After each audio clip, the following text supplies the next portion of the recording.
What's going on, guys? Mecha here. We're going to be taking a look at the Funko Pop X-Men Classics Colossus variant that is a Stan Lee Comikaze exclusive. Let's do it.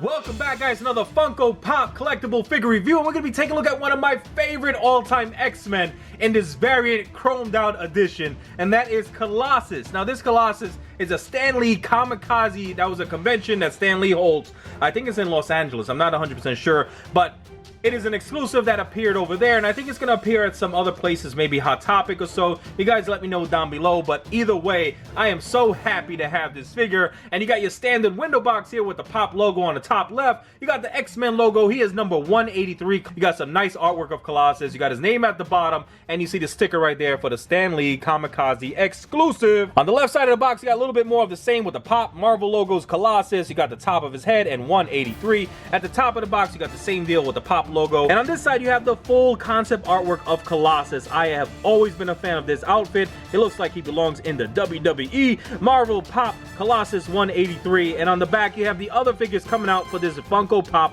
X-Men Classics lineup. So guys, stay tuned and subscribe because I'm going to be talking about all of them. All right, let's take this exclusive Colossus outside of this box and let's see what he's all about. He is so beautiful.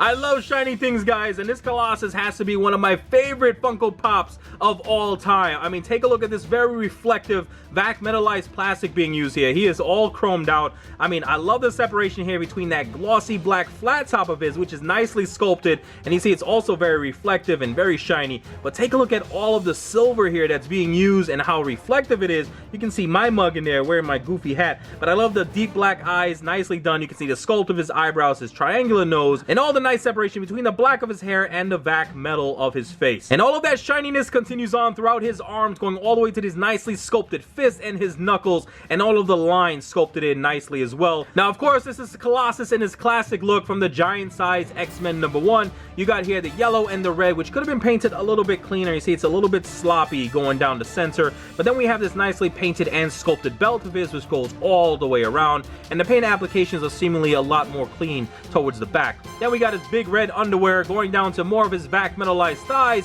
and then these awesome leggings. I've always been a big fan of Colossus leggings. Maybe one of these days I can get some of my own, but I love the yellow tip at the top here. Nice sculpted detail you can see there. Then you have the black, which is painted nicely going down towards the red of his boot, and at the base of his boot it's in a darker red. Now on the right side of his boot you can see the black is a lot sloppier there, and it looks like it's smudged off, which is kind of a bummer, and I would be a lot more upset if I wasn't so impressed with all of the vac metal being used on this figure. Now on his wristbands you can see the darker red, the same on the base of his boots, being used at the center, and then you have the red outline. So for the most part it's a pretty good paint application. I absolutely love this uniform and I love the sculpt, but I am so in love with all of this vac metalness going on. Now if you're asking yourself why Colossus is shaking so much, it's not because he's nervous to be in this video, it's actually because of the bobblehead feature on these Marvel Funko Pops. Now they don't have the head and neck rotation like you see on the other figures, so all you get here is a nice bobblehead action. So there you have it, guys, my video review and a quick little show off of one of my favorite Funko Pops right now, of this exclusive Colossus that is totally chromed out, vac metallized. I don't know what you want to call it, but he is like a mirror on a Funko Pop figure, and one of my favorite looks for Colossus, so I'm super excited. Thank you guys so much for hanging out with me. I hope you enjoyed the video. Leave a thumbs up and check out my channel for other reviews I've done, and I have so many cool things coming your way, including a lot more Funko Pop figures to review for you guys. So make sure you all like, subscribe, comment, and share. You know what to do. Peace.